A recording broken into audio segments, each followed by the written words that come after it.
कमी हो सकती है। साडी गल नूं थोड़ा ध्यान दे नाल, ज़्यादा लंबा समा नहीं। हालांकि गिल साहब कहते सी जिहड़े स्टेज सैकटरी हैं कि स्वामी जी जिस टाइम ते तुसीं बोलना शुरू करोगे तो मैं भोजन उदों ही करूँगा। संगत ने तो भोजन कर लिया होगा तो मैं भोजन उदों ही करूँगा, थोड़ा खुला टाइम लगाउणा। भोजन कह के पता नहीं इत्थे बैठे है कि चले गए। जिस जगह ते तुसीं बैठे हो इत्थे आउण दे साडे दो ही कारण हो सकते हैं। पहला कारण साडे जीवन दे विच किसी प्रकार की कमी हो सकती है, किसी भी प्रकार की कमी हो सकती है। असी हो सकता आए हुई है कि साडे जीवन की वो कमी पूरी हो जाए। मान लो किसी के घर दे विच बच्चा नहीं है, बच्चा हो जाए। किसी के घर दे विच बच्चे नूं नौकरी नहीं मिली, वो नौकरी मिल जाए। और किसी के शरीरक तौर पर कोई रोग लग्या होवे, उहदा रोग टुट जाए। हो सकता तुहाडे विचों कुछ इहो जिहियां रूहां भी होण जड़ियां कि आईयां होण कि चलो सौण दा महीना महापुरुषां दा महान दिवस है, ये बीमारी कितों हो टुटती नहीं है तो अज उत्थे जाके देख लीए शायद बीमारी टुट जाए। और तुहानूं यकीन दिला लईए ये जिहड़ियां हड्ड बीतियां हुंदियां साडे जीवन दीयां वो गल्लां, एक तां गल्लां हुंदियां सुणीआं सुणाईआं गल्लां, एक हुंदियां साडे जीवन दे विच आईआं होईआं गल्लां, साडीआं हड्ड बीतियां गल्लां।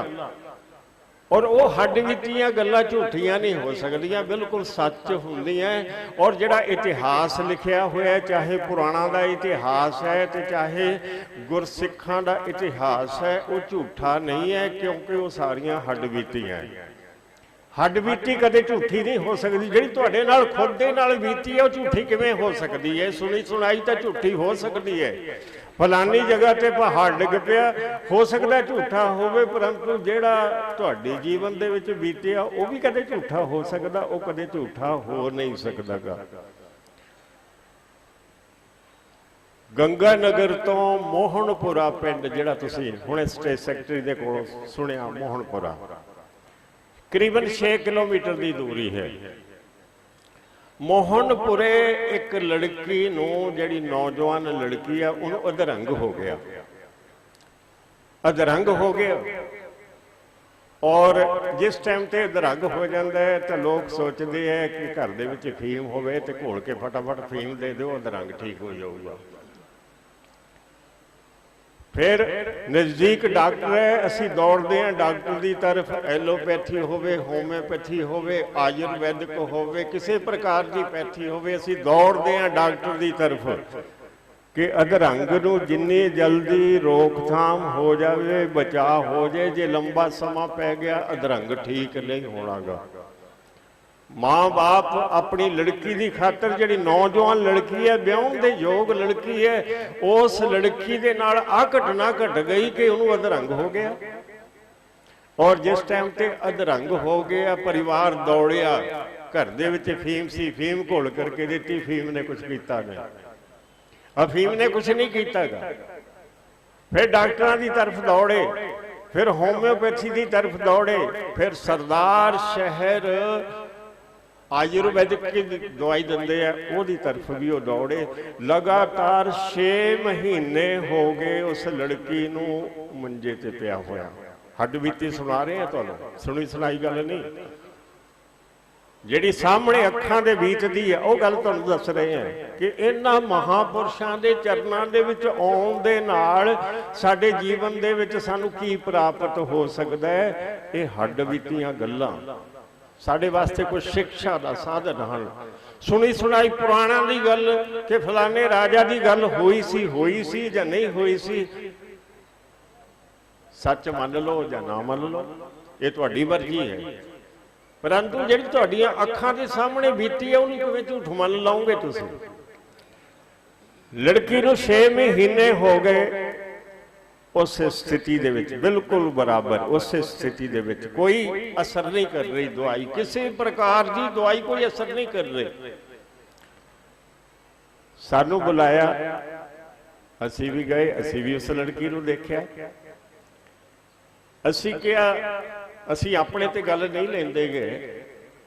थोड़े दिनों के बाद पुणे महापुरुषों का महान दिवस है, और उस टाइम ते सारी रात असी बैठ करके सत्संग दे विच सारी रात चौकी भरिया करते सी। वो टाइम की गल है। अज उस लड़की दे अगां बच्चा जिहड़ा सी वो भी विआहिया गया। उस टाइम की गल तुहानूं सुना रहे हैं। उस लड़की जिहड़ी कि बिल्कुल तंदुरुस्त हो गई, तंदुरुस्त होने तो बाद उहदे बच्चे होए, ब्याह होया, ब्याह होने तो बाद बच्चे होए, बच्चे होने तो बाद वो बच्चे भी हुण अगां विआहे गए। वो लड़की का भी ब्याह बाद दे विच होया। जिस टाइम ते सानू बुलाया परिवार ने, असी गए जाके उस लड़की को देखिया। असी क्या असी आपदे सिर ते नहीं लेंदे गल। हाँ, एक काम कर सकते हैं, असी ट्रक जाऊगा। असी मोहनपुरे तो ट्रक लेके आए सी उस टाइम ते पुणे।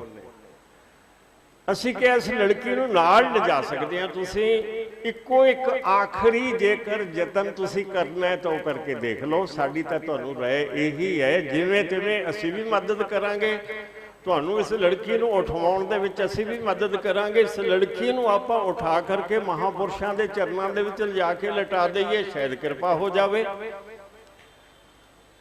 परिवार सहमत हो गया, क्योंकि सारे इलाज करवा के देख ले, कोई सफल नहीं हो सकिया। इस करके चारा ही नहीं है, महापुरुषों तो सिवाय होर कोई चारा ही नहीं है। आखिर वो परिवार सहमत हो गया और उस लड़की को असी पुणे लेके गए 13 फग्गन वाले दिन। और उस टाइम ते सारी रात सत्संगत हुंदी। महापुरुष जिन्हां दी फोटो दे हर समय तुसीं दर्शन कर रहे हो, उन्हां दी रहनुमाई दे विच प्रोग्राम होया करदा सी। ते जिस टाइम ते मां लड़की नूं लिटा करके उस संगत दे विच पास बैठी हुई है, उस लड़की नूं लिटा करके महापुरुषां दे पवित्र स्थान ते मां कोल बैठी हुई है। बड़ी वड्डी हैरानी हुई उस मां नूं कि जिस टाइम ते ओदा ध्यान गया, ओदी निगाह गई उस लड़की की तरफ, सब कुछ ठीक ठाक है।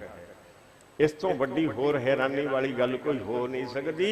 अधरंग कदे ठीक नहीं हुंदा, जेकर दवाइयां नाल ठीक भी हुंदा है, थोड़ा बहुत असर रह जाता, मूँह टेढ़ा रह जाता, जवान तो बोलण दे विच फर्क रह जाता है जेकर इलाज भी करवा लीए। परंतु अज तुसी देखो, तुसी कह नहीं सकते कि ये लड़की 6 महीने लगातार इस स्थिति दे विच रही है। अज कोई कह नहीं सकता गा। थोड़ा जा भी चेहरा टेढ़ा नहीं है, विंगा नहीं है, बोलन दे विच कोई अंतर नहीं, खाण पीण दे विच कोई अंतर नहीं है। अंग दा हिसाब किताब बिल्कुल वैसा ही है जिस तरह पहला सी। एड्डी वड्डी दया साधारण जगह तो नहीं हो सकती। एड्डी वड्डी दया साधारण जगह तो नहीं हो सकती जिथे महान तप किया होवे महापुरुषों का, जिथे महान सेवा हुई होवे महापुरुषों के द्वारा, उस जगह ते इस तरह की रहनुमाई हो सकती है।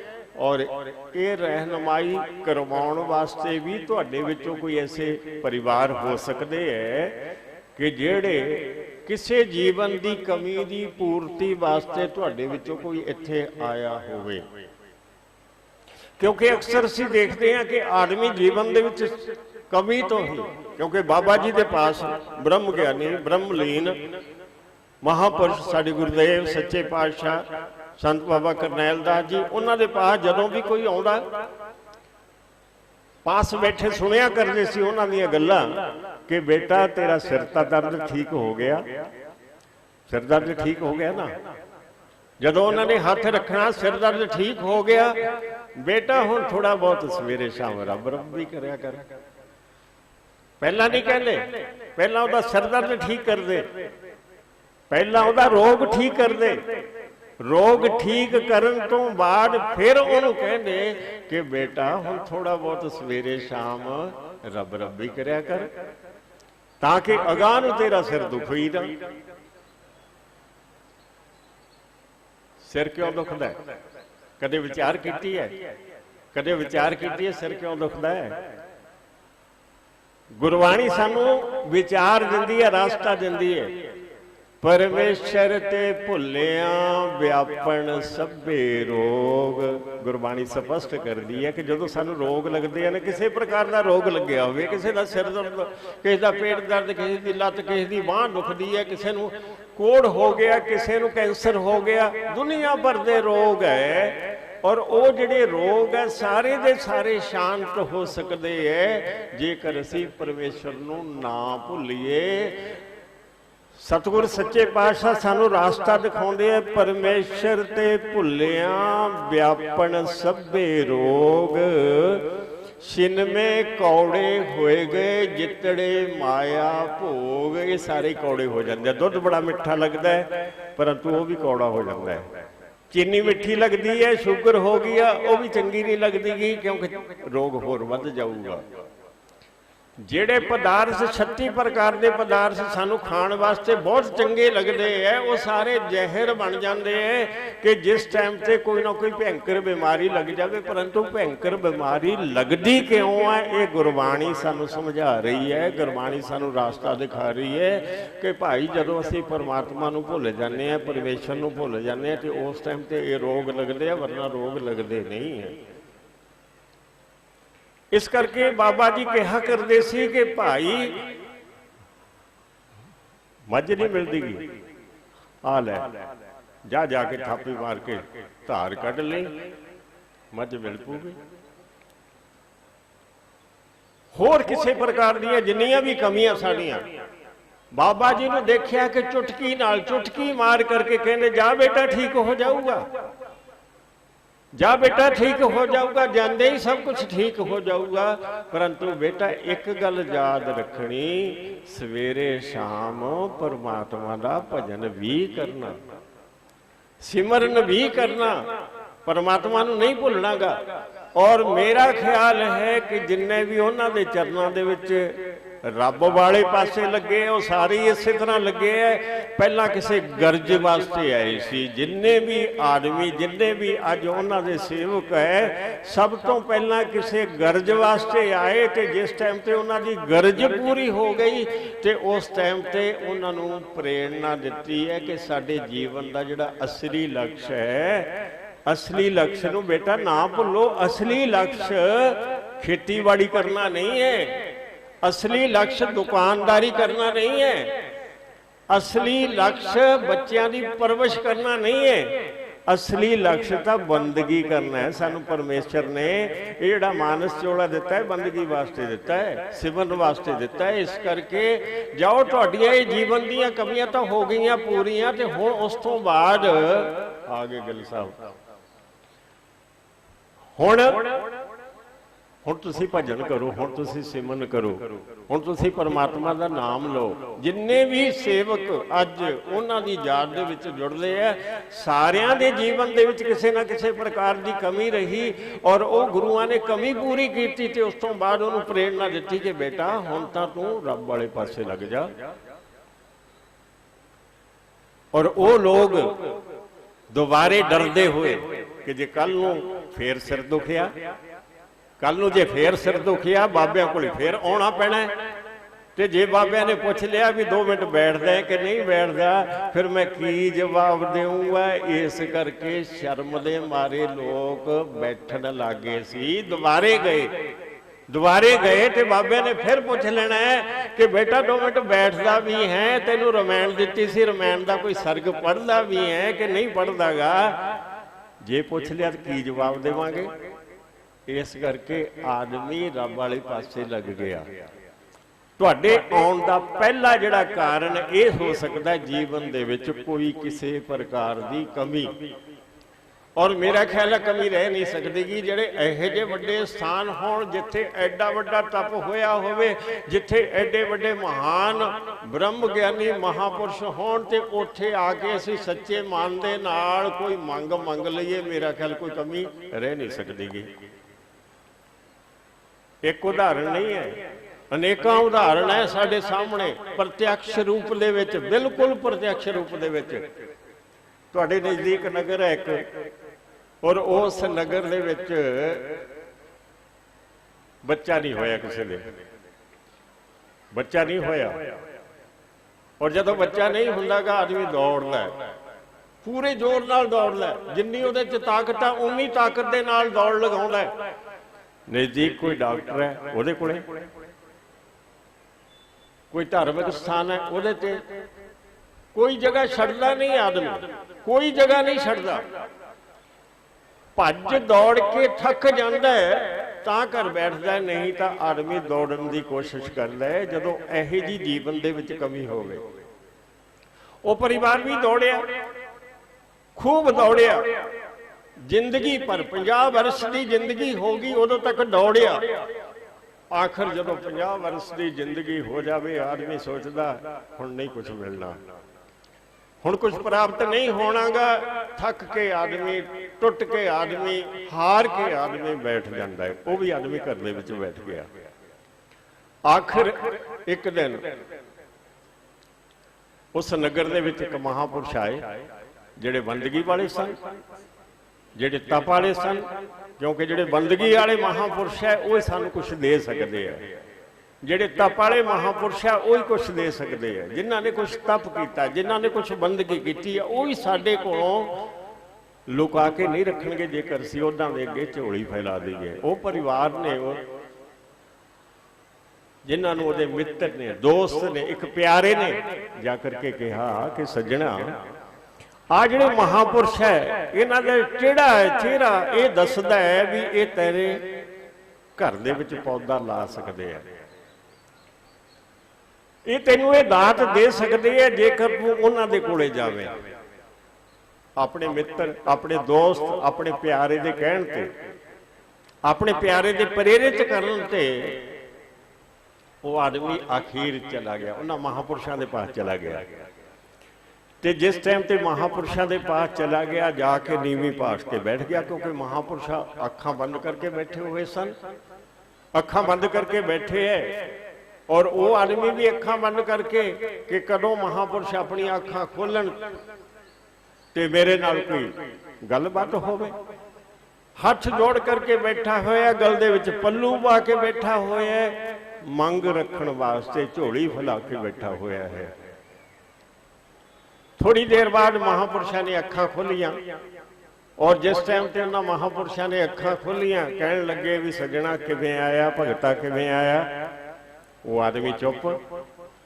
दोबारे फिर पूछया भगता किवें आउणा होया, तेरे मन दे विच बहुत वड्डी मंग लगदी है, परंतु जबान तो तैनूं खोलनी पऊगी, जबानों तो बोलना ही पऊगा। ये दस भी तेरी की मंग है।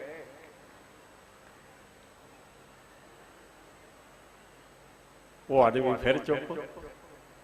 महापुरुषों ने दूसरी बार पूछया, महापुरुषों ने जदों तीसरी बार पूछया कि भगता बोलना पऊगा, गल कहनी पऊगी, बोल जबानों बोल, कुछ की मंग लेके आए। तो उस आदमी का जवाब की सी, कहंदा जी हुण तां गल करदिआं भी शर्म आउंदी है, क्योंकि 50 साल तो ऊपर जिंदगी चली गई, थक गया, हार गया, टुट गया, कितों मंग पूरी नहीं होएगी। और मेरे मित्र ने, मेरे एक दोस्त ने तुहाडे पास भेजे है कि जा उन्हां महापुरुषों के पास जा करके उत्थों तैनूं ये मंग पूरी हो सकती है। उहदे प्रेरित करन दे नाल तुहाडे चरनां दे विच आया, मेरे घर दे विच कोई पौधा नहीं लग्या, 50 साल तो ऊपर जिंदगी हो गई। महापुरुषों ने की अजब जवाब दिता। महापुरुष कहने लगे तेनू किन्ने पौधे चाहिए है, कोई है ऐसी जगह, कोई है यह जा खजाना असी 1 रुपया मंगण वास्ते जाइए, वो कहना झोली भर के ले जा है, कोई ऐसी उत्तम जगह। वो आदमी चक्कर दे विच पै गया, मैनू तो अज तक एडी वड्डी उम्र हो गई एक नहीं मिलिया, और ये ऐसे अजीब महात्मा मिले है, कहते कि तेनू किन्ने चाहिए है। जिवें बहुत वड्डा खजाना हुंदा है तो उस खजाने दे विचों मुठियां भर भर के दे देनियां हुंदियां, ऐ लगदा है तां हिसाब किताब। वो आदमी फिर चक्कर दे विच पै गया, चुप हो गया कि की कहां 1 चाहिए, की कहां 2 चाहिए, की कहां किन्ने चाहिए है। आदमी चुप हो गया। ਉਹ ਆਦਮੀ ਚੁੱਪ ਹੋ ਗਿਆ, ਕੋਈ ਜਵਾਬ ਨਹੀਂ ਦੇ ਰਿਹਾ। ਪਹਿਲਾਂ ਬੁਲਾਇਆ ਸੀ 3 ਵਾਰ ਮਹਾਂਪੁਰਸ਼ਾਂ ਨੇ ਕਿਹਾ ਤਾਂ ਜਾ ਕੇ ਬੋਲਿਆ। ਹੁਣ ਜਦੋਂ ਆਹ ਗੱਲ ਕਹਿ ਦਿੱਤੀ ਤੇ ਹੁਣ ਉਹਦੀ ਜ਼ਬਾਨ ਬਿਲਕੁਲ ਹੀ ਬੰਦ ਹੋ ਗਈ। ਆਖਰ ਉਹ ਮਹਾਂਪੁਰਸ਼ ਕਹਿਣ ਲੱਗੇ ਕਿ ਜਾ ਕੇ ਆਪਦੇ ਧਰਮ ਪਤਨੀ ਦੇ ਨਾਲ ਰਾਏ ਕਰ ਲੈ, ਵਿਚਾਰ ਕਰ ਲੈ, ਔਰ ਵਿਚਾਰ ਕਰਕੇ ਸੁਬਾਹ ਸੰਕਲਪ ਕਰਦੀ, ਜੇਕਰ ਸਾਡੇ ਨਾਂ ਤੇ 1 ਕਿੱਲਾ ਦਾਨ ਕਰ ਦੇਵੇਂਗਾ ਤਾਂ 1 ਪੁੱਤ ਹੋ ਜਾਊਗਾ, ਜੇਕਰ 2 ਕਿੱਲੇ ਦਾਨ ਕਰ ਦੇਗਾ ਤਾਂ 2 ਪੁੱਤ ਹੋ ਜਾਣਗੇ, ਜੇਕਰ 3 ਕਿੱਲੇ ਦਾਨ ਕਰ ਦੇਗਾ। ਕਿੰਨਾ ਸਸਤਾ ਜਿਹਾ ਸੌਦਾ ਹੈ, ਕੋਈ ਇਦੋਂ ਸਸਤਾ ਸੌਦਾ? ਲੋਕ ਕਰੋੜਾਂ ਰੁਪਈਆ ਲੈ ਕੇ ਧੁੰਦੇ ਹੈ ਕਿ ਸਾਡੇ ਘਰ ਦੇ ਵਿੱਚ ਸੰਤਾਨ ਹੋ ਜਾਵੇ, ਪੁੱਤਰ ਹੋ ਜਾਵੇ। ਔਰ ਉਹਨਾਂ ਮਹਾਂਪੁਰਸ਼ਾਂ ਨੇ ਕਹਿ ਦਿੱਤਾ, ਜਾ ਧਰਮ ਪਤਨੀ ਨਾਲ ਰਹਿ ਕਰਕੇ ਅਰਦਾਸ ਕਰ ਦੇਣਾ, ਸਾਡੇ ਨਾਂ ਤੇ 1 ਕਿੱਲਾ ਛੱਡ ਦੇਵੇਂਗਾ, 1 ਪੁੱਤ ਹੋ ਜਾਊਗਾ, 2 ਕਿੱਲੇ ਛੱਡ ਦੇਗਾ, 2 ਪੁੱਤ ਹੋ ਜਾਣਗੇ। ਸੰਗਤ ਤੁਹਾਡੇ ਵਿੱਚ ਬੈਠੀ ਹੋਈ ਹੈ, ਉਸ ਨਗਰ ਦੀ ਸੰਗਤ ਤੁਹਾਡੇ ਵਿੱਚ ਬੈਠੀ ਹੋਈ ਹੈ। ਇਹ ਧੂੜਕੋਟ ਦੀ ਗੱਲ ਹੈ, ਬਾਬਾ ਸੇਵਾਦਾਸ ਜੀ ਦੇ ਡੇਰੇ ਦੀ ਗੱਲ ਹੈ, ਕੋਈ ਝੂਠ ਗੱਲ ਨਹੀਂ ਹੈ, ਹੱਡ ਬੀਤੀ ਗੱਲ ਹੈ, ਤੁਹਾਡੇ ਸਾਹਮਣੇ ਹੈ। ਤੁਹਾਡੇ ਸਾਹਮਣੇ ਇਹ ਸੱਚ, ਇਹ ਪ੍ਰਤੱਖ ਪ੍ਰਮਾਣ ਤੁਹਾਡੇ ਸਾਹਮਣੇ ਹੈ। ਬਾਬਾ ਸੇਵਾਦਾਸ ਦਾ ਡੇਰਾ ਜਾ ਕੇ ਦੇਖ ਲਓ, 3 ਕਿੱਲੇ ਹੈ ਤੇ ਉਸ ਪਰਿਵਾਰ ਦੇ ਵਿੱਚ 3 ਪੁੱਤ ਹੋਏ। ਸੁਬਾਹ ਉੱਠ ਕਰਕੇ ਉਹਨਾਂ ਨੇ ਅਰਦਾਸ ਕੀਤੀ, ਬੇਨਤੀ ਕੀਤੀ ਕਿ 3 ਕਿੱਲੇ ਅਸੀਂ ਛੱਡ ਰਹੇ ਹਾਂ, ਤਾਂ 3 ਬੱਚੇ ਹੋਏ। ਅੱਜ ਧੂੜਕੋਟ ਜਾ ਕੇ ਪਤਾ ਕਰ ਲਓ ਕੀ ਝੂਠ ਹੈ ਇਹ ਗੱਲ, ਸੱਚ ਹੈ, 100% ਸੱਚ ਗੱਲ ਹੈ ਇਹ। ਕਾਫੀ ਦੇਰ ਉਹ ਜਗ੍ਹਾ ਖਾਲੀ ਰਹੀ। ਬੜੀ ਅਜੀਬ ਗੱਲ ਹੈ ਕਿ ਆਦਮੀ ਨੇ ਇਹ ਸੰਕਲਪ ਤਾਂ ਕਰ ਦਿੱਤਾ। ਸੰਕਲਪ ਕਰਨ ਤੋਂ ਬਾਅਦ ਉਹ ਮਹਾਂਪੁਰਸ਼ ਬਜ਼ੁਰਗ ਸੀਗੇ, ਥੋੜੀ ਦੇਰ ਬਾਅਦ ਉਹਨਾਂ ਦਾ ਸਰੀਰ ਸ਼ਾਂਤ ਹੋ ਗਿਆ। ਥੋੜੀ ਦੇਰ ਉਹ ਜਗ੍ਹਾ ਦੇ ਵਿੱਚ ਰਹੇ, ਜਗ੍ਹਾ ਦੇ ਵਿੱਚ ਰਹਿ ਕਰਕੇ ਉਹਨਾਂ ਦਾ ਸਰੀਰ ਸ਼ਾਂਤ ਹੋ ਗਿਆ। ਉਸ ਤੋਂ ਬਾਅਦ 1 ਸਾਲ ਬਾਅਦ 1 ਬੱਚਾ ਹੋ ਗਿਆ, 2 ਸਾਲ ਬਾਅਦ ਦੂਸਰਾ ਬੱਚਾ ਹੋ ਗਿਆ, ਤੀਸਰਾ ਬੱਚਾ ਹੋ ਗਿਆ। ਮਹੰਤ ਜੀ ਆਏ ਸੀ ਹੁਣੇ, ਧੂੜਕੋਟ ਦੇ ਮਹੰਤ ਜੀ ਆਏ ਸੀ ਹੁਣੇ, ਮੱਥਾ ਟੇਕ ਕੇ ਗਏ ਹੈ ਥੋੜੀ ਦੇਰ ਪਹਿਲਾਂ। ਉਸ ਨਗਰ ਦੀ ਗੱਲ ਹੈ, ਅੱਛੀ ਤਰ੍ਹਾਂ ਤੁਸੀਂ ਜਾਣਦੇ ਹੋ, ਕੋਈ ਲੁਕੀ ਛਿਪੀ ਗੱਲ ਨਹੀਂ ਹੈ, ਕੋਈ ਬਹੁਤ ਪੁਰਾਣੀ ਇਤਿਹਾਸਕ ਗੱਲ ਨਹੀਂ ਹੈ ਜਿਹੜੀ ਸ਼ਾਇਦ ਅਸੀਂ ਸੱਚ ਮੰਨੀਏ ਜਾਂ ਨਾ ਮੰਨੀਏ। ਜਦੋਂ ਮਹਾਂਪੁਰਸ਼ ਦੁਨੀਆ ਦੇ ਵਿੱਚੋਂ ਚਲੇ ਗਏ, ਉਸ ਤੋਂ ਬਾਅਦ ਪਰਿਵਾਰ ਦਾ ਮਨ ਥੋੜਾ ਜਿਹਾ ਬਦਲਿਆ। ਬਿਲਕੁਲ ਸੱਚ ਹੈ ਇਹ ਗੱਲ, ਪਰਿਵਾਰ ਦਾ ਮਨ ਥੋੜਾ ਬਦਲਿਆ ਕਿ ਮਹਾਂਪੁਰਸ਼ਾਂ ਨੂੰ ਆਪਾਂ ਸੰਕਲਪ ਹੀ ਤਾਂ ਕੀਤਾ ਸੀਗਾ, ਕੋਈ ਰਜਿਸਟਰੀ ਤਾਂ ਕਰਵਾਈ ਨਹੀਂ। ਮਹਾਂਪੁਰਸ਼ ਦੁਨੀਆ ਦੇ ਵਿੱਚੋਂ ਚਲੇ ਗਏ ਤੇ ਹੁਣ ਤਾਂ ਜ਼ਮੀਨ ਆਪਣੀ ਹੈ। ਜਦੋਂ ਆਹ ਸੋਚ ਕੇ ਉਹਨਾਂ ਨੇ 1 ਕਦਮ ਵੀ ਉਸ ਜਗ੍ਹਾ ਦੇ ਵਿੱਚ ਰੱਖਿਆ ਤਾਂ ਕਾਫੀ ਸਾਰਾ ਨੁਕਸਾਨ ਹੋ ਗਿਆ। ਜਦੋਂ ਆਹ ਸੰਕਲਪ ਕਰਕੇ ਬਹੁਤ ਬੜੀਆਂ ਨਿੰਮਾਂ ਸੀ, ਮਨ ਦੇ ਵਿੱਚ ਬੇਈਮਾਨੀ ਪੈਦਾ ਹੋ ਗਈ, ਬਹੁਤ ਵਧੀਆ ਸੰਦੂਕ ਬਣੂਗਾ, ਬਹੁਤ ਵਧੀਆ ਅਲਮਾਰੀ ਬਣੂਗੀ, ਦੀਮਕ ਨਹੀਂ ਲੱਗੂਗਾ ਤੇ 1 ਨਿੰਮ ਹੀ ਪੱਟ ਲਈਏ। ਤੇ ਜਦੋਂ ਆਹ ਸੰਕਲਪ ਕਰਕੇ, ਆਹ ਵਿਚਾਰ ਬਣਾ ਕਰਕੇ ਜਦੋਂ ਉਸ ਜ਼ਮੀਨ ਦੇ ਵਿੱਚ ਪੈਰ ਰੱਖਿਆ, ਬਹੁਤ ਜ਼ਿਆਦਾ ਘਰ ਦੇ ਵਿੱਚ ਨੁਕਸਾਨ ਹੋ ਗਿਆ। ਆਖਰ ਉਸ ਪਰਿਵਾਰ ਨੂੰ ਪਤਾ ਚੱਲ ਗਿਆ ਤੇ ਇਹ ਤਾਂ ਰਜਿਸਟਰੀ ਨਹੀਂ ਹੋਏਗੀ, ਪਰੰਤੂ ਇਸ ਲੋਕ ਦੇ ਵਿੱਚ ਨਹੀਂ ਰਜਿਸਟਰੀ ਹੋਈ, ਉਸ ਲੋਕ ਦੇ ਵਿੱਚ ਰਜਿਸਟਰੀ ਹੋਈ ਹੈ ਜਿਹਦਾ ਇੰਤਕਾਲ ਟੁੱਟ ਹੀ ਨਹੀਂ ਸਕਦਾਗਾ। ਦੁਨੀਆ ਦਾ ਕੋਈ ਐਸਾ ਪਟਵਾਰੀ, ਕੋਈ ਤਹਿਸੀਲਦਾਰ, ਕੋਈ ਐਸਡੀਐਮ ਨਹੀਂ ਹੈ ਜਿਹੜਾ ਇਸ ਦਾ ਇੰਤਕਾਲ ਤੋੜ ਦੇਵੇ। ਆਖਰ ਫਿਰ ਉਸ ਪਰਿਵਾਰ ਨੇ ਪੰਚਾਇਤ ਨੂੰ ਨਾਲ ਲਿਆ ਤੇ ਪੰਚਾਇਤ ਨੂੰ ਨਾਲ ਲੈ ਕੇ ਕਿੱਥੇ ਆਏ? ਬਾਬਾ ਜੀ ਦੇ ਚਰਨਾਂ ਦੇ ਵਿੱਚ। ਬਾਬਾ ਜੀ ਦੇ ਚਰਨਾਂ ਦੇ ਵਿੱਚ ਆ ਕਰਕੇ ਬੇਨਤੀ ਕੀਤੀ, ਕਹਿਣ ਲੱਗੇ ਬਾਬਾ ਜੀ ਉਹ ਜਗ੍ਹਾ ਖਾਲੀ ਪਈ ਹੈ, ਉਹ ਜਗ੍ਹਾ ਖਾਲੀ ਪਈ ਹੈ, ਕੋਈ ਕਿਰਪਾ ਕਰੋ, ਦਇਆ ਕਰੋ, ਕੋਈ ਆਪਣਾ ਸਿੱਖ ਭੇਜੋ ਜਿਹੜਾ ਉਸ ਜਗ੍ਹਾ ਨੂੰ ਆਬਾਦ ਕਰੇ। ਸਾਧ ਸੰਗਤ ਤੁਹਾਡੇ ਸਾਹਮਣੇ ਫਿਰ ਉਸ ਜਗ੍ਹਾ ਨੂੰ ਬਾਬਾ ਸੇਵਾਦਾਸ ਜੀਆਂ ਦਾ, ਜਿਨ੍ਹਾਂ ਦਾ ਹੁਣੇ ਅਨਾਉਂਸ ਕੀਤਾ ਸੀ ਨਾ ਦਿਨ, ਥੋੜੇ ਦਿਨਾਂ ਬਾਅਦ ਜਿਨ੍ਹਾਂ ਦਾ ਦਿਨ ਹੈ ਜਿਹੜਾ ਉਹ ਮਨਾਇਆ ਕਰਦੇ ਸੀ, ਆਪਣੇ ਹੁੰਦਿਆਂ ਹੋਇਆਂ ਮਨਾਇਆ ਕਰਦੇ ਸੀ ਉਹ ਟਾਈਮ, ਉਹ ਦਿਨ।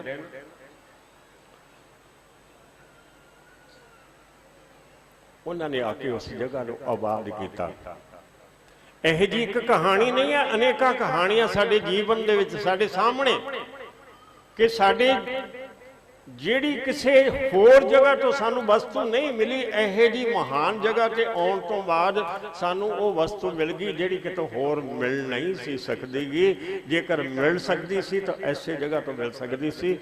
ਸਭ ਤੋਂ ਪਹਿਲਾ ਸਾਡਾ ਵਿਚਾਰ ਹੋ ਸਕਦਾ, ਸੰਕਲਪ ਹੋ ਸਕਦਾ ਹੈ ਕਿ ਅਸੀਂ ਇਹੋ ਜੀ ਜਗ੍ਹਾ ਤੇ ਆਈਏ। ਜੇਕਰ ਕੋਈ ਜੀਵਨ ਦੀ ਕਮੀ ਹੈ ਤਾਂ ਮੇਰਾ ਖਿਆਲ ਹੈ ਕਿ ਇੱਕ ਵਾਰੀ ਆਉਣ ਤੋਂ ਬਾਅਦ ਹੀ ਪੂਰੀ ਹੋ ਸਕਦੀ ਹੈ। ਦੁਬਾਰੇ ਸ਼ਾਇਦ ਤੁਹਾਨੂੰ ਉਸ ਕੰਮ ਵਾਸਤੇ ਨਹੀਂ ਆਉਣਾ ਪਊਗਾ। ਕੋਈ ਹੋਰ ਕੰਮ ਹੋ ਗਿਆ ਤਾਂ ਉਸ ਵਾਸਤੇ ਤਾਂ ਭਾਵੇਂ ਆ ਜਾਵੋ, ਪਰੰਤੂ ਉਸ ਕੰਮ ਵਾਸਤੇ ਤੁਹਾਨੂੰ ਦੁਬਾਰੇ ਨਹੀਂ ਆਉਣਾ ਪਊਗਾ। ਚਾਹੇ ਕਿੱਡਾ ਹੀ ਵੱਡਾ ਕਰਮ ਹੋਵੇ, ਚਾਹੇ ਕਿੱਡੀ ਵੱਡੇ ਫਲ ਦੀ ਪ੍ਰਾਪਤੀ ਕਰਨੀ ਤੁਸੀਂ ਚਾਹੁੰਦੇ ਹੋ, ਇਹ ਇਸ ਤਰ੍ਹਾਂ ਦੀ ਮਹਾਨ ਜਗ੍ਹਾ ਹੈ, ਐਨੇ ਤਪ ਵਾਲੀ ਜਗ੍ਹਾ ਹੈ, ਜਿੱਥੇ ਆ ਕੇ ਝੋਲੀ ਫੈਲਾ ਦਈਏ ਤੇ ਕੋਈ ਐਸੀ ਬਾਤ ਨਹੀਂ ਹੈ ਕਿ ਉਹ ਝੋਲੀ ਸਾਡੀ ਖਾਲੀ ਰਹਿ ਜਾਵੇ। ਐਸੀ ਜਗ੍ਹਾ ਹੈ। ਪਹਿਲਾ ਵਿਚਾਰ, ਪਹਿਲਾ ਸੰਕਲਪ ਤੁਹਾਡਾ ਹੋ ਸਕਦਾ, ਪਹਿਲਾ ਕਾਰਨ ਹੋ ਸਕਦਾ ਤੁਹਾਡਾ ਇਹ ਆਪਣੇ ਅੱਜ ਆਉਣ ਦਾ, ਤੁਹਾਡੇ ਅੱਜ ਇੱਥੇ ਆਉਣ ਦਾ ਇਹ ਕਾਰਨ ਹੋ ਸਕਦਾ ਹੈ। ਤੁਹਾਡੇ ਵਿੱਚੋਂ ਕੋਈ ਐਸੇ ਅਨੇਕਾਂ ਲੋਕ ਹੋਣਗੇ ਕਿ ਜਿਨ੍ਹਾਂ ਦੇ ਮਨ ਦੇ ਵਿੱਚ ਇਹ ਸੰਕਲਪ, ਚਲੋ ਬਾਬਾ ਜੀ ਦੇ ਚਰਨਾਂ ਦੇ ਵਿੱਚ ਜਾਈਏ, ਮਹਾਨ ਦਿਵਸ ਹੈ ਤੇ ਉੱਥੋਂ ਆਪਣੀ ਇਹ ਮੰਗ ਪੂਰੀ ਹੋ ਜਾਏ, ਝੋਲੀ ਭਰ ਜਾਵੇ। ਅਨੇਕਾਂ ਆਏ ਹੋਣਗੇ ਇਹ ਮੰਗ ਲੈ ਕਰਕੇ। ਔਰ ਦੂਸਰੀ ਗੱਲ ਕਰੀਏ, ਸਾਡੇ ਆਉਣ ਦਾ ਜਿਹੜਾ ਦੂਸਰਾ ਅਸਲੀ ਕਾਰਨ, ਸਾਡੇ ਆਉਣ ਦਾ ਇੱਥੇ ਦੂਸਰਾ ਅਸਲੀ ਕਾਰਨ, ਇਹ ਜਿਹੜਾ ਮਾਨਸ ਚੋਲਾ ਮਿਲਿਆ, ਸਾਧ ਸੰਗਤ ਥੋੜੀ ਦੇਰ ਵਾਸਤੇ ਮਿਲਿਆ, ਜ਼ਿਆਦਾ ਟਾਈਮ ਵਾਸਤੇ ਨਹੀਂ ਮਿਲਿਆਗਾ। ਅੱਜ ਕਲਯੁਗ ਹੈ ਔਰ ਕਲਯੁਗ ਦੀ ਜਿਹੜੀ ਆਯੂ ਕਿਤਨੀ ਹੈ, ਕਲਯੁਗ ਦੀ ਆਯੂ ਕਿਤਨੀ ਹੈ ਸ਼ਾਇਦ ਤੁਹਾਨੂੰ ਪਤਾ ਹੋਵੇ, ਕੇਵਲ 100 ਵਰਸ। ਪਰੰਤੂ 100 ਵਰਸ ਜਿੰਦਾ ਨਹੀਂ ਕੋਈ।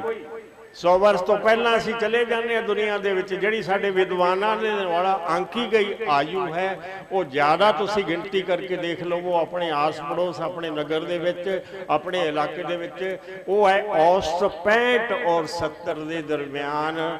ਜੇਕਰ ਕੋਈ ਡੈਥ ਹੁੰਦੀ ਹੈ, ਮੌਤ ਹੁੰਦੀ ਹੈ, 65 ਤੇ 70 ਦੇ ਵਿਚਕਾਰ ਜ਼ਿਆਦਾ ਲੋਕ ਇਸ ਦੁਨੀਆ ਦੇ ਵਿੱਚੋਂ ਜਾਂਦੇ ਤੁਹਾਨੂੰ ਦਿਖ ਜਾਣਗੇ, ਮਿਲ ਜਾਣਗੇ। ਔਸਤਨ ਆਯੂ ਕੇਵਲ ਇੰਨੀ ਹੈ। ਪਰੰਤੂ ਇਸ ਤੋਂ ਪਹਿਲਾਂ ਜਿਹੜਾ ਯੁੱਗ ਰਿਹਾ, ਜਿਸ ਦੇ ਵਿੱਚ ਭਗਵਾਨ ਕ੍ਰਿਸ਼ਨ ਹੋਏ ਸਨ, ਜਿਸ ਯੁੱਗ ਤੋਂ ਬਾਅਦ ਕਰੀਬਨ 5000 ਵਰਸ ਪਹਿਲਾਂ ਉਹ ਯੁੱਗ ਸੀ, ਤੇ ਆਖਰੀ ਰਾਜਾ ਹੋਇਆ ਉਸ ਯੁੱਗ ਦਾ ਪਰੀਖਿਤ। ਉਸ ਯੁੱਗ ਦਾ, ਦੁਆਪਰ ਯੁੱਗ ਦਾ ਆਖਰੀ ਰਾਜਾ ਹੋਇਆ ਪਰੀਖਿਤ। ਔਰ ਉਸ ਤੋਂ ਬਾਅਦ ਕਲਯੁਗ ਚਾਲੂ ਹੋ ਗਿਆ ਔਰ ਉਸ ਯੁੱਗ ਦੀ ਆਯੂ ਰਹੀ ਹੈ 1000 ਵਰਸ। ਅਸੀਂ 1000 ਵਰਸ ਜੀ ਨਹੀਂ ਸਕਦੇਗੇ। 65-70 ਦੇ ਵਿਚਕਾਰ ਰਹਿ ਜਾਂਦਾ ਹੈ ਆਦਮੀ। ਦੁਨੀਆ ਦੇ ਵਿੱਚੋਂ ਜਾਣਾ ਪੈਂਦਾ ਹੈ, ਜਾਣਾ ਹੈ, ਸਭ ਨੇ ਜਾਣਾ ਹੈ। ਬਿਲਕੁਲ ਸਹੀ ਹੈ, ਬਿਲਕੁਲ ਪੱਕੀ ਹੈ, ਅਟਲਿਜ਼ਮ ਹੈ ਇਹ। ਅਸੀਂ ਸਭ ਨੇ ਚਲਿਆ ਜਾਣਾ ਹੈ। ਪਰੰਤੂ ਜਾਣ ਤੋਂ ਪਹਿਲਾਂ ਕੀ ਕੰਮ ਕਰਨਾ ਹੈ? ਅਸੀਂ ਜਾਣ ਤੋਂ ਪਹਿਲਾਂ ਕਿਸ ਲਕਸ਼ ਦੀ ਪ੍ਰਾਪਤੀ ਕਰਨੀ ਹੈ, ਇਹ ਥੋੜਾ ਸਮਝ ਲਈਏ ਇਸ ਗੱਲ ਨੂੰ। ਕਿਉਂਕਿ ਬਾਕੀ ਚੀਜ਼ਾਂ ਤਾਂ ਤੁਹਾਨੂੰ ਇੱਕ ਵਾਰੀ ਆਏ ਪੂਰੀਆਂ ਹੋ ਗਈਆਂ, ਗੱਲ ਖਤਮ ਹੋ ਗਈ। ਪਰੰਤੂ ਅਸਲੀ ਜਿਹੜਾ ਸਾਡੇ ਜੀਵਨ ਦਾ ਲਕਸ਼ ਹੈ ਉਹ ਤਾਂ ਹੀ ਪੂਰਾ ਹੋਊਗਾ ਜੇਕਰ ਅਸੀਂ ਗੁਰੂ ਵਾਲੇ ਬਣ ਕਰਕੇ ਪਰਮਾਤਮਾ ਦਾ ਸਿਮਰਨ ਕਰੀਏ। ਗੁਰੂ ਵਾਲੇ ਬਣ ਕੇ ਪਰਮਾਤਮਾ ਦਾ ਸਿਮਰਨ ਕਰੀਏ, ਜਿਹੜਾ ਸਾਨੂੰ ਗੁਰਬਾਣੀ ਬਾਰ-ਬਾਰ ਸਮਝਾ ਰਹੀ ਹੈ, ਬਾਰ-ਬਾਰ ਸੰਦੇਸ਼ ਦੇ ਰਹੀ ਹੈ ਕਿ ਸਿਮਰੋ ਸਿਮਰ ਸਿਮਰ ਸੁਖ ਪਾਵੋ, ਕਲ ਕਲੇਸ਼ ਤਨ ਮਾਹੇ ਮਿਟਾਵੋ। ਪੰਚਮ ਪਾਤਸ਼ਾਹ ਗੁਰੂ ਨਾਨਕ ਪਾਤਸ਼ਾਹ ਤੋਂ ਲੈ ਕਰਕੇ ਦਸ਼ਮੇਸ਼ ਪਿਤਾ ਇਸੇ ਗੱਲ ਤੇ ਜ਼ੋਰ ਦਿੰਦੇ ਹਨ। ਔਰ ਜਿਸ ਟਾਈਮ ਤੇ ਭੋਗ ਦੇ ਸ਼ਲੋਕ ਤੁਸੀਂ ਸੁਣਦੇ ਹੋ, ਪਹਿਲਾ ਹੀ ਸ਼ਲੋਕ ਸਾਨੂੰ ਕੀ ਉਪਦੇਸ਼ ਦਿੰਦਾ ਹੈ? ਗੁਣ ਗੋਬਿੰਦ ਗਾਇਓ ਨਹੀਂ, ਜਨਮ ਅਕਾਰਥ ਕੀਨ, ਜਨਮ ਵਿਅਰਥ ਗੀ ਲਿਆ। ਭੋਗਾਂ ਦੇ ਵਿੱਚ, ਵਿਸ਼ੇ ਵਿਕਾਰਾਂ ਦੇ ਵਿੱਚ, ਸੰਸਾਰ ਦੀ ਕੰਮਾਂ-ਕਾਰਾਂ ਦੇ ਵਿੱਚ ਬੇਕਾਰ ਜੀਵਨ ਜੀ ਲਿਆ। ਪਰੰਤੂ ਜਿਸ ਕੰਮ ਦੀ ਖਾਤਰ ਅਸੀਂ ਆਏ ਸੀ ਉਹ ਕੰਮ ਪੂਰਾ ਨਹੀਂ ਹੋ ਸਕਿਆ। ਔਰ ਉਹ ਕੰਮ ਕੀ ਹੈ? ਪਰਮਾਤਮਾ ਦੇ ਗੁਣ ਗਾਉਣੇ। ਔਰ ਤੁਹਾਨੂੰ ਗੱਲ ਦੱਸ ਦਈਏ ਕਿ ਜੇਕਰ ਅਸੀਂ ਇਸ ਕੰਮ ਨੂੰ ਨਹੀਂ ਕੀਤਾ ਜਿਸ ਵਾਸਤੇ ਸਾਡਾ ਇਹ ਮਾਨਸ ਚੋਲਾ ਸਾਨੂੰ ਮਿਲਿਆ ਹੋਇਆ ਹੈ, ਜੇਕਰ ਇਹ ਕੰਮ ਨਾ ਕੀਤਾ ਤਾਂ ਚਾਹੇ ਅਸੀਂ ਸਾਰੀ ਜ਼ਿੰਦਗੀ ਰਾਜ ਹੀ ਭੋਗਿਆ ਹੋਵੇਗਾ, ਪਰੰਤੂ ਜੀਵਨ ਬੇਕਾਰ ਚਲਿਆ ਗਿਆ। और जेकर यह लक्ष्य पूरा कर लिया तो चाहे रविदास की तरह सारी जिंदगी टाट पट्टी से बतीत कर ली, वो भी जीवन सफल है। चाहे गरीबी दे विच भुखमरी दे विच असीं टाइम पूरा कर लिया, परंतु आखिरी टाइम ते साडा मन गुरु चरनां दे नाल जुड़ गया, समझ लो कि साडा जीवन सफल है। इस करके यह गल याद रखनी है।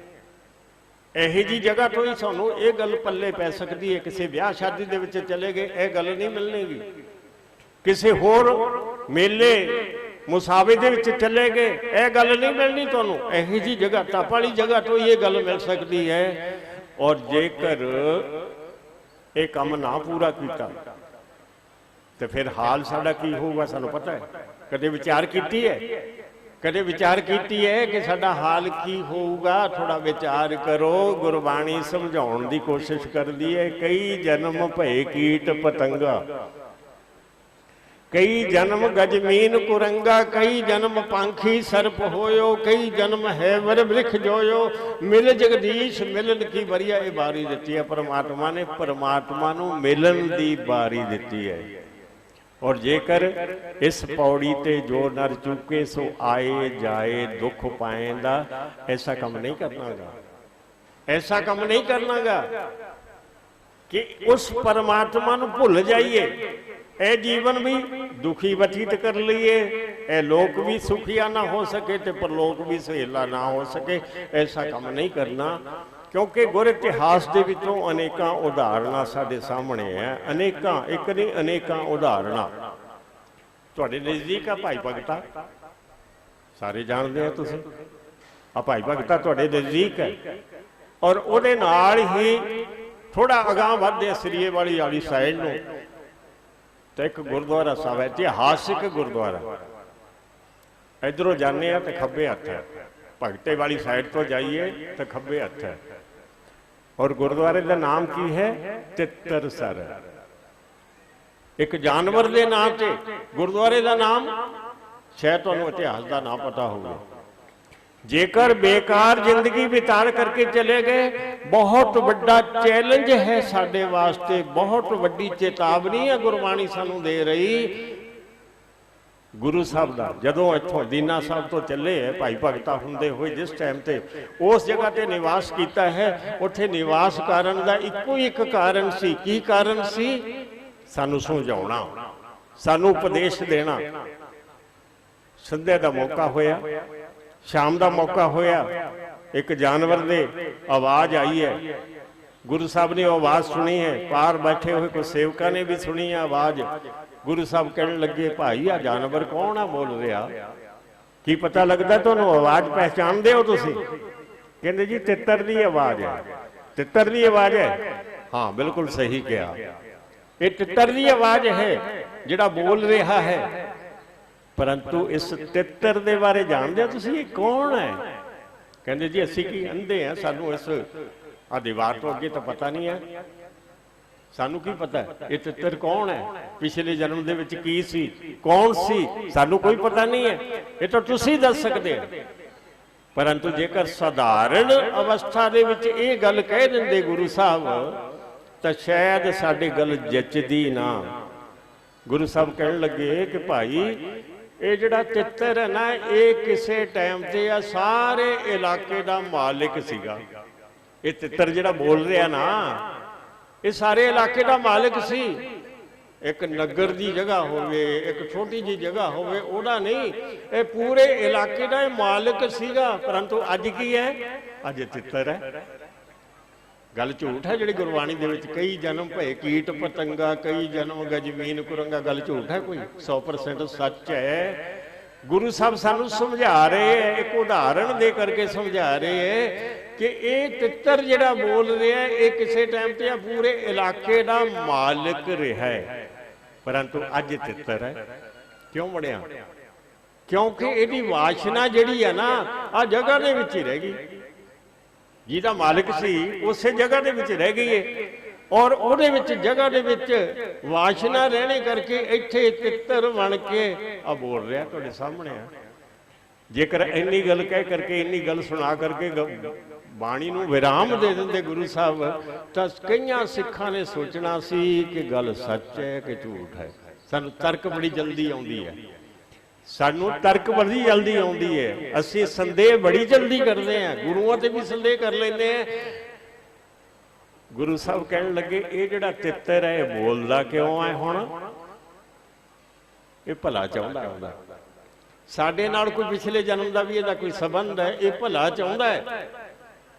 ਔਰ ਇੱਕ ਹੋਰ ਗੱਲ ਦੱਸ ਦਈਏ, ਇਹਦੀ ਨਿਸ਼ਾਨੀ ਹੈ ਕਿ ਇਹਦੇ ਦੋਨੋਂ ਅੱਖਾਂ ਨਹੀਂ ਹੈ, ਇੱਕ ਅੱਖ ਹੈ, ਇਹ ਨਿਸ਼ਾਨੀ ਹੈ। ਇਹ ਤਾਂ ਕੋਈ ਅੰਤਰਜਾਮੀ ਦੱਸ ਸਕਦਾ ਹੈ, ਦੂਸਰਾ ਦੱਸ ਸਕਦਾ ਕੋਈ? ਇਹ ਤਾਂ ਅੰਤਰਜਾਮੀ ਦੱਸ ਸਕਦਾ ਹੈ। ਦੂਰੋਂ ਆਵਾਜ਼ ਆ ਰਹੀ ਹੈ ਕਿਸੇ ਜਾਨਵਰ ਦੀ, ਕੋਈ ਮਹਾਪੁਰਸ਼, ਕੋਈ ਤਪੀ ਮਹਾਪੁਰਸ਼, ਕੋਈ ਅੰਤਰਜਾਮੀ, ਕੋਈ ਅਵਤਾਰੀ ਪੁਰਸ਼, ਉਹੀ ਤਾਂ ਦੱਸ ਸਕਦਾ, ਦੂਸਰਾ ਇੰਨਾ ਦੱਸ ਸਕਦਾ ਗਾ। ਕਹਿੰਦੇ ਨੇ ਇੱਕ ਅੱਖ ਹੈ, ਇਹ ਸਾਡੇ ਕੋਲੋਂ ਭਲਾ ਚਾਹੁੰਦਾ ਹੈ, ਤੇ ਅਸੀਂ ਆਏ ਵੀ ਇੱਥੇ ਇਸੇ ਵਾਸਤੇ ਆ, ਸਾਡੇ ਆਉਣ ਦਾ ਵੀ ਕਾਰਨ ਇਹੀ ਹੈ। ਤੇ ਇਹਦੇ ਕੋਲੋਂ ਤੁਸੀਂ ਸਿੱਖਿਆ ਵੀ ਲਓ। ਜੇਕਰ ਤੁਹਾਡਾ ਵੀ ਮਨ ਇੱਧਰ ਉੱਧਰ ਭਟਕਦਾ ਰਹਿ ਗਿਆ ਤੇ ਗੁਰੂ ਚਰਨਾਂ ਦੇ ਨਾਲ ਜੁੜਿਆ ਰਿਹਾ, ਨਾ ਜੁੜਿਆ ਰਿਹਾ, ਤਾਂ ਆਖਰ ਅਸੀਂ ਵੀ, ਤੁਸੀਂ ਵੀ ਸਾਰੇ ਇਹਨਾਂ ਜੋਨੀਆਂ ਦੇ ਵਿੱਚ ਜਾ ਸਕਦੇ ਹੋ। ਇਸ ਕਰਕੇ ਥੋੜਾ ਜਿਹਾ ਸਮਝਣ ਦੀ ਕੋਸ਼ਿਸ਼ ਕਰੋ। ਪਹਿਲਾ ਕਰਮ ਤਾਂ ਇਹ ਸੀ ਕਿ ਜੀਵਨ ਦੀਆਂ ਕਮੀਆਂ ਪੂਰੀਆਂ ਹੋ ਜਾਣ, ਔਰ ਦੂਸਰਾ ਸਾਡਾ ਸਭ ਤੋਂ ਵੱਡਾ, ਇੱਕ ਬਹੁਤ ਵੱਡਾ ਸਾਡਾ ਇਹ ਉੱਤਮ ਫਲ ਹੈ ਕਿ ਸਾਨੂੰ ਨਾਮ ਮਿਲ ਜਾਵੇ ਤੇ ਅਸੀਂ ਨਾਮ ਸਿਮਰਨਾ ਸ਼ੁਰੂ ਕਰ ਦਈਏ, ਅਸੀਂ ਪਰਮਾਤਮਾ ਦਾ ਨਾਮ ਲੈਣਾ ਸ਼ੁਰੂ ਕਰ ਦਈਏ। ਇਹ ਸਾਡਾ ਦੂਸਰਾ ਅਸਲੀ ਲਕਸ਼ ਹੈ, ਸਾਡੇ ਜੀਵਨ ਦਾ ਅਸਲੀ ਲਕਸ਼। ਗੁਰੂ ਸਾਹਿਬ ਨੇ ਜਦੋਂ ਕਿਹਾ ਇਹ ਸਾਡੇ ਕੋਲ ਭਲਾ ਚਾਹੁੰਦਾ ਹੈ, ਜਾਓ, ਜਾ ਕਰਕੇ ਤੁਸੀਂ ਇਹਨੂੰ ਪਕੜਨਾ ਚਾਹੋ, ਉੱਡੇਗਾ ਨਹੀਂ ਇਹ, ਕਿਉਂਕਿ ਭਲਾ ਚਾਹੁੰਦਾ ਨਾ ਇਹ। ਜਾਨਵਰ ਤਾਂ ਉੱਡ ਜਾਂਦਾ, ਕੋਈ ਪਕੜਨਾ ਚਾਹੇ ਆਦਮੀ ਤਾਂ ਪਕੜ ਦੇ ਵਿੱਚ ਨਹੀਂ ਆਉਂਦਾਗਾ। ਅਸੀਂ ਤੀਰ ਕਮਾਨ ਲੈ ਕੇ ਭੱਜਦੇ ਹਾਂ, ਗੁਲੇਲ ਲੈ ਕੇ ਭੱਜਦੇ ਹਾਂ, ਉਹਨੂੰ ਮਾਰਨ ਦੀ ਕੋਸ਼ਿਸ਼ ਕਰਦੇ ਹਾਂ, ਪਰੰਤੂ ਇਹ ਉੱਡੇਗਾ ਨਹੀਂ। ਇਹ ਬੋਲੇ ਹੀ ਇਸ ਵਾਸਤੇ ਹੈ, ਸਾਡੇ ਆਉਣ ਦਾ ਕਾਰਨ ਵੀ ਇਹੀ ਹੈ। ਤਾਂ ਗੁਰੂ ਸਾਹਿਬ ਨੇ ਜਦੋਂ ਇਹ ਗੱਲ ਗਈ ਕਿ ਸੇਵਕ ਗਏ, ਜਾ ਕਰਕੇ ਉਹਨਾਂ ਨੇ ਉਸ ਤਿੱਤਰ ਦੇ ਕੋਲੇ ਜਾ ਕੇ ਉਸ ਨੂੰ ਆਰਾਮ ਨਾਲ ਪਕੜ ਲਿਆ। ਪਕੜ ਕਰਕੇ ਜਿਸ ਟਾਈਮ ਤੇ ਗੁਰੂ ਸਾਹਿਬ ਦੇ ਕੋਲੇ ਲਿਆਂਦਾ, ਦੇਖਿਆ ਵਾਕਈ ਇੱਕ ਅੱਖ ਹੈ, ਦੋ ਅੱਖਾਂ ਨਹੀਂ ਹੈ। ਗੱਲ ਸੱਚ ਲੱਗ ਗਈ, ਗੱਲ ਦਿਲ ਨੂੰ ਜੱਚ ਗਈ, ਗੱਲ ਦਿਲ ਦੇ ਵਿੱਚ ਬੈਠ ਗਈ ਕਿ ਜੋ ਗੁਰੂ ਸਾਹਿਬ ਕਹਿ ਰਹੇ ਹੈ ਬਿਲਕੁਲ ਸੱਚ ਕਹਿ ਰਹੇ ਹੈ। ਤੇ ਗੁਰੂ ਸਾਹਿਬ ਦੇ ਹੱਥਾਂ ਦੇ ਵਿੱਚ ਹੀ ਉਸਨੇ ਪ੍ਰਾਣ ਤਿਆਗ ਦਿੱਤੇ। ਗੁਰੂ ਸਾਹਿਬ ਦੇ ਹੱਥਾਂ ਦੇ ਵਿੱਚ ਹੀ ਉਸ ਤਿੱਤਰ ਨੇ ਪ੍ਰਾਣ ਤਿਆਗ ਦਿੱਤੇ। ਅੱਜ ਉਸੇ ਜਗ੍ਹਾ ਤੇ ਕਿੱਡਾ ਵੱਡਾ ਉਪਦੇਸ਼ ਦੇ ਦਿੱਤਾ ਗੁਰੂਆਂ ਨੇ ਸਾਨੂੰ, ਕਿੱਡਾ ਵੱਡਾ ਉਪਦੇਸ਼ ਦੇ ਦਿੱਤਾ। ਜੇਕਰ ਭਜਨ ਨਾ ਕੀਤਾ, ਭਜਨ ਕਰਾਂਗੇ, ਸਿਮਰਨ ਕਰਾਂਗੇ, ਗੁਰੂ ਦੇ ਬਤਾਏ ਹੋਏ ਰਾਸਤੇ ਤੇ ਚੱਲਾਂਗੇ, ਤਾਂ ਹੀ ਆਖਰੀ ਟਾਈਮ ਤੇ ਸਾਡਾ ਜਿਹੜਾ ਮਨ ਹੈ ਉਹ ਪਰਮਾਤਮਾ ਦੇ ਨਾਲ ਜੁੜੂਗਾ, ਤਾਂ ਹੀ ਸਾਡਾ ਭਲਾ ਹੋ ਸਕਦਾ, ਵਰਨਾ ਭਲਾ ਨਹੀਂ ਹੋ ਸਕਦਾਗਾ। ਅਸੀਂ ਇੰਨਾ ਹੀ ਕਰ ਲਈਏ, ਉਹਨਾਂ ਮਹਾਂਪੁਰਸ਼ਾਂ ਦਾ ਤਾਂ ਮੁਕਾਬਲਾ ਨਹੀਂ ਕਰ ਸਕਦੇ। ਉਹਨਾਂ ਦੀ ਤਾਂ ਜੇ ਚਰਨ ਧੂੜੀ ਵੀ ਬਣ ਜਾਵੇ ਤਾਂ ਬਹੁਤ ਵੱਡੀ ਗੱਲ ਹੈ। ਅਸੀਂ ਉਹਨਾਂ ਐਸੇ ਮਹਾਂਪੁਰਸ਼ਾਂ ਦੀ ਚਰਨ ਧੂੜੀ ਵੀ ਬਣ ਜਾਈਏ ਤਾਂ ਬਹੁਤ ਵੱਡੀ ਗੱਲ ਹੈ। ਇਸ ਕਰਕੇ ਜੇਕਰ ਅਸੀਂ ਉਹਨਾਂ ਦੀ ਇਸ ਗੱਲ ਨੂੰ ਹੀ ਸਵੀਕਾਰ ਕਰ ਲਈਏ ਤੇ ਸਵੇਰੇ ਸ਼ਾਮ ਥੋੜਾ ਜਿਹਾ ਟਾਈਮ ਕੱਢ ਲਈਏ, ਥੋੜਾ ਜਿਹਾ ਟਾਈਮ। ਕਿੰਨਾ ਟਾਈਮ? ਗੁਰੂਆਂ ਨੇ ਕਿਹਾ ਦਸਵੰਧ। ਗੁਰੂਆਂ ਨੇ ਕੀ ਕਿਹਾ? ਦਸਵੰਧ ਬਹੁਤ ਔਖਾ ਹੈ। ਅੱਜ ਦੇ ਟਾਈਮ ਦੇ ਵਿੱਚ ਕੋਈ ਕਿਸਾਨ ਹੋਵੇ ਤੁਹਾਡੇ ਵਿੱਚੋਂ, ਔਰ ਕਿਸਾਨ ਦੇ ਖੇਤ ਦੇ ਵਿੱਚ 100 ਬੋਰੀ ਗੇਹੂੰ ਹੋਵੇ, 100 ਬੋਰੀ, ਤੁਸੀਂ ਬੈਠੇ ਆ, ਸੱਜਣ ਬੈਠੇ ਆ, ਔਰ ਜੇਕਰ ਤੁਹਾਨੂੰ ਕਿਹਾ ਜਾਵੇ ਦਸਵੰਧ ਕੱਢੋ, ਦਸਵੰਧ ਕਿੰਨਾ ਬਣਦਾ? ਤੁਹਾਡਾ ਸਾਹ ਚੜ ਜਾਊਗਾ। 10 ਬੋਰੀਆਂ ਸਾਹ ਚੜ ਜਾਊਗਾ, ਇੱਕ ਕਿਸਾਨ ਦਾ ਸਾਹ ਚੜ ਜਾਊਗਾ 10 ਬੋਰੀਆਂ। ਅਸੀਂ ਇੱਕ ਵਾਰ ਅਚੜਕੀ, ਇੱਕ ਆਸ਼ਰਮ ਆਪਣਾ ਮੋਹਨਪੁਰੇ, ਔਰ ਇੱਕ ਅਚੜਕੀ, ਅਸੀਂ ਇਹੀ ਗੱਲ ਇੱਕ ਦਿਨ ਅਚੜਕੀ ਬੈਠੇ ਹੋਏ, ਕਾਫੀ ਸਮੇਂ ਦੀ ਗੱਲ ਹੈ, ਅਚੜਕੀ ਬੈਠੇ ਹੋਏ ਗੱਲ ਕੀਤੀ। ਅਸੀਂ ਕਿਹਾ ਭਾਈ ਦਸਵੰਧ ਨਹੀਂ ਕੱਢ ਸਕਦੇ, ਅਸੀਂ ਅੱਜ ਦੇ ਟਾਈਮ ਦੇ ਵਿੱਚ ਦਸਵੰਧ ਨਹੀਂ ਕੱਢ ਸਕਦੇ। ਇੰਨੀ ਹਿੰਮਤ ਕਿੱਥੇ ਸਾਡੇ ਵਿੱਚ? हाँ, गुरुआं दे टाइम से जिहड़े लोग सी वाकई दसवंध कढ़दे सीगे। इतिहास पढ़ करके देख लो, जो कोटकपूरा के पास गुरु साहब आए है, एक पोठोहार तो चलिया होया आदमी उन्होंने कोले पहुंचे है और आकर के खुरजियां ढेरी कर दित्तियां। खुरजियां खच्चरां दियां खुरजियां भरियां हुई मोहरां दियां, दसवंध कई सालों का जुड़ गया तो वो ढेरी ने कर दिता आकर कोटकपूरे के नजदीक। इतिहास पढ़ लो गुरुआं का। लोग ईमानदारी के नाल दसवंध कढ़िया करते सी, परंतु असी केवल उस दसवंध की गल नहीं करते गए जिहड़ा साडी दसां नौहां की किरत कमाई है, वो गल नहीं करते गए। असी तुहानूं एक होर गल कह रहे हैं कि सानूं उस परम पिता परमात्मा ने 24 घंटे दिते हैं, 24 घंटे। और 24 घंटिया दे विच मोटा जिहा हिसाब किताब लगा करके देखो, असी श्वास किन्ने ले लेने हैं? 24,000 श्वास 24 घंटे के विच 24,000 श्वास ले लेने हैं। और 24,000 के 24,000 हर रोज असी बेकार गवा देने हैं। और इधर गुरु की कहते हैं? गुरु कहते हैं श्वास श्वास सिमरो गोविंद, मन अंतर की उतरे चंद। गुरु साहब तो ये कहते भी श्वास श्वास सफल करो, परंतु असी 24,000 के 24,000 श्वास ही बेकार गवा देने हैं 24 घंटे दे विच। असी उत्थे बेनती की संगत नूं, असी कहा जेकर असी अज दे मौके कलयुग दे विच कलयुगी जीव दसवंध नहीं कढ़ सकते गए तो कम से कम 100वां हिस्सा ही कढ़ना शुरू कर दो। 100वां हिस्सा तुहाडे भी जच सकती है गल। जेकर तुहाडे 100 बोरी गेहूं खेत दे विच होवे ते एक बोरी तुहानूं कह देवे कि गुरुद्वारा साहब वास्ते जगह वास्ते एक बोरी, तो तुसीं बड़े हस के खुशी दे नाल एक बोरी कर देवोगे, आराम नाल कर देवोगे, तुहानूं महसूस नहीं होऊगा। 100 रुपये दे विचों 1 रुपया मत्था टेकना कोई वड्डी गल नहीं है। और जेकर 24 घंटिया की गल करिए, 24 घंटिया दे विचों दसवंध तां बनदा है करीबन 2.5 घंटे। और 2.5 घंटिया दे विच पंजे बाणियां दा पाठ गुरसिख करते रहे, अज तक करते रहे। जिन्हां ने बंद बंद कटवाया वो करते रहे, असीं नहीं कर सकते। 24 घंटिया का दसवंध कितना बनता है? 24 घंटे का दसवंध बनता है करीबन 2.5 घंटे। और जेकर 100वें हिस्से की गल करिए तो 100वां हिस्सा कितना बनता है? केवल 15 मिनट, केवल 15 मिनट। और जेकर कोई इंसान 15 मिनट भी अपने जीवन वास्ते नहीं कढ़ सकता तो फिर वो किसी वास्ते तो जी करके चलिया जाऊगा, अपनी खातर जी करके नहीं गया। जेकर 15 मिनट बैठ करके असी रब रब नहीं कर सकते, सानों असी अपने जीवन वास्ते कुछ भी नहीं कर सकते। तो एक अजीब जी एक गजब वाली गल सुना दईए। उस संगत दे विचों एक आदमी उठिया, एक आदमी उठिया जिसका नाम सी भाई जंगीर सिंह। और वो उठ के कहने लगा कि स्वामी जी साडी जमीन पैंदी है इधर पंजाब दे विच, उधर राजस्थान दे विच। असी संकल्प करते हैं संगत दे विच जिहड़ी पंजाब दी जमीन है उहदे विचों तां दसवंध कढ़िया करांगे, ते जिहड़ी राजस्थान दी जमीन है वो मुश्किल है। संगत ने काफ़ी बुरा मनाया, काफ़ी बुरा मनाया कि कोई टैक्स देना तुसी, ये कोई टैक्स तो नहीं है।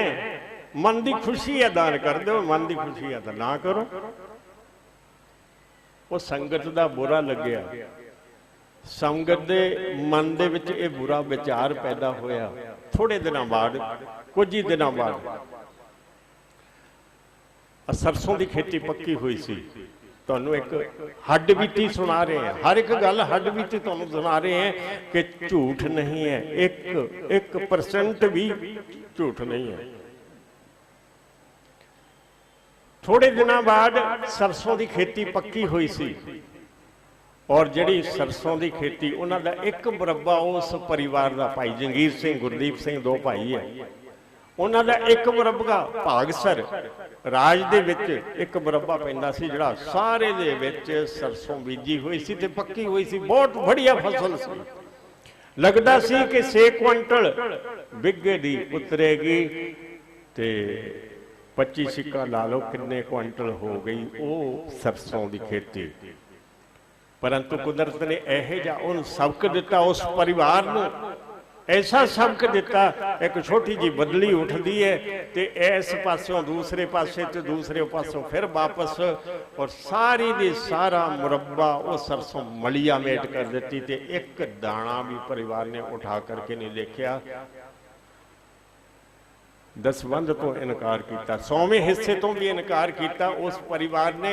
ते कुछ दिनों तो बाद फिर बेनती की, संगत नूं इकट्ठियां किया, संगत नूं इकट्ठियां करके फिर माफ़ी मंगते हैं कि स्वामी जी साडे कोल बहुत वड्डी गलती हो गई। ते अज उही परिवार दसवंध कढ़दा है जिस तरीके नाल असीं दस्सिया सी, अज उही परिवार दसवंध कढ़ रहे हैं। सब तो पहला नगर दे विचों सब तो पहला पिछले साल उस परिवार ने 3 बोरियां दान कीतियां सी, ते उस टाइम ते सब तो पहला बार उस परिवार ने 50 किलो दान कीती सी। अंदाजा लगा लो 50 किलो तो 3 बोरियां तक कितनी औसत वध गई, कितना घर दे विच अनाज वध गया। जदों 50 बोरियां होईयां तां ही 50 किलो दान किया, अज जेकर 300 बोरियां हो गई तां ही तो 3 बोरियां दान कीतियां। दान कीतियां कबीर साहब कहते घटदा नहीं है, वधदा है। जेकर असीं गुरुआं दे कथनां अनुसार दसवंध कढ़ना शुरू कर दिए, अज वो नगर साडे कहण ते 100वां हिस्सा कढ़दा है, 10वां हिस्सा नहीं 100वां हिस्सा कढ़दा है। और जेकर असीं भी अपना थोड़ा जिहा टाइम, ज़्यादा नहीं, इन्ना क टाइम कढ़ना शुरू कर दिए। अज तुसीं इतनी महान जगह ते आए हो, जेकर ज़्यादा टाइम नहीं है तो कम से कम 15 मिनट ही महापुरुषों के नाम दे विच अपने मन को जोड़ लिया करो, सिर्फ 15 मिनट। और जेकर 15 मिनट तुसीं अपने मन को महापुरुषों के चरणों के नाल जोड़ लो, फल की मिलूगा तुहानूं दस दईए। गुरबाणी की कह रही है, गुरु साहब सानू की कह रहे हैं तुहानूं दस दईए। जेकर 15 मिनट भी कबीर साहब कहते हैं एक घड़ी आधी घड़ी, कबीर साहब स्पष्ट कर रहे हैं, कोई ओले वाली गल नहीं है, कोई लुकी छिपी गल नहीं है, गुरबाणी की गल है। कबीर एक घड़ी आधी घड़ी, आधी हूं फुन आड, भगतन सेती गोष्ठे जो कीने सो लाभ। बहुत बड़ा लाभ है। लाभ की मिलूगा तुहानूं दस दईए, लाभ की मिलूगा। दुनिया दे विचों सब ने जाना है, बिल्कुल पक्की गल है, सब ने जाना है। साडे माँ बाप नहीं रहे, साडे सके संबंधी नहीं रहे, किसी ने 65 साल की उम्र दे विच, किसी ने 70 साल की, किसी ने 80 साल की उम्र दे विच, सब ने चले जाना है। क्योंकि मरण लिखाए मंडल में है आए, गुरबाणी स्पष्ट कर दी है, सब ने जाना। ये अटल निजम है इस दुनिया का, अटल जिहड़ा टालिया ना जा सके, ऐसा निजम है ये दुनिया का कि सब ने जाना है। परंतु जान तो पहला कम से कम इन्ना ही तो कम कर जाइए कि जान तो पहला थोड़ा जिहा टाइम कढ़ लिया करिए, सवेरे ते शाम, सवेरे टाइम थोड़ा टाइम कढ़ करके अपने मन को जोड़ना कित्थे है, जिहड़ा सानू गुरु नाम दसदे उहदे विच, नाम दे विच अपने मन को जोड़ करके अपने जीवन को सफला कर लईए। और फल की मिलूगा, आखिरी टाइम ते असीं तित्तर नहीं बनांगे। तुहानूं दस दईए कि आखिरी टाइम ते तित्तर नहीं बनांगे, आखिरी टाइम ते कित्थे जावांगे? परमात्मा दे चरनां दे विच। साडे जान दा अंतर हो जाऊगा, साडे जान दा, इस दुनिया दे विचों सब ने जाना, बिल्कुल पक्की गल है, परंतु जान दा अंतर हो जाऊगा। तुहानूं लाल दास जी ने दस्सिया सी कि राजा जनक भी गए है, सानू जमराज दे दूत पकड़ के ले जाते हैं। हड्ड बीती जेकर तुसीं देखनी है, अचड़की दी गल है। एक माई अज भी जिउंदी है, 5 दिन बेहोश रही, 5 दिन बेहोश रही। डॉक्टर ने कहा घरे ले जाओ, भाई साहब घरे ले जाओ, घरे जाके सेवा कर लो। और 5 दिन घरे रहन तो बाद, बेहोशी दे विचों उठण तो बाद फिर होश दे विच आ गई। घर दे पुछदे आ कि मां तू बेहोश रही है, की गल है, कोई याद है तेनू, बेहोशी की गल कोई याद है? तो उस मां ने कहा, जिसका नाम है अंग्रेज कौर, अज भी जिउंदी है मां, वो अंग्रेज कौर कहने लगी मैं गल तो दसूंगी, परंतु गल दसूंगी जेकर तुसीं सारा परिवार मोहन परे चलो, स्वामियां दे कोले बैठ के गल दसूंगी। आखिर एक दिन परिवार तैयार हो गया, तैयार होकर के परिवार साडे कोले आ गए, चाह पानी पीता। ਅਸੀਂ ਆਖਿਆ ਕੋਈ ਸੇਵਾ ਕੋਈ ਕੰਮ, ਫਿਰ ਉਹਨਾਂ ਨੇ ਆਹ ਕੰਮ ਦੱਸਿਆ। लड़का कहने लगे साढ़े माता जी 5 दिन बेहोश रहे, डॉक्टर ने कहा घरे जा के सेवा कर लो, माँ फिर जिंदा हो गई। फिर उस माँ ने दसिया कि किवें मैनू यमराज दे दूत पकड़ करके लेके गए। सारी कहानी दसी है किवें मैनू घड़ीस के लेके गए। वो माँ ने सारी कहानी दसी कि किवें मैनू यमराज दे दूत पकड़ करके लेके गए। इधर कबीर साहब कहते हैं तो सानू सच नहीं आउंदी, ज्यों यमदूत केस गह पट के, वो गल सानू जचदी नहीं है। गुरबाणी की गल है, हालांकि यमराज के दूत साडे केसां तो पकड़ के ले जाणगे, सानू जचदी नहीं है कि होर किसी वास्ते हो, साडे वास्ते थोड़ो है ये गल, साडे थोड़ो केस पकड़ करके यमराज के दूत ले जाणगे।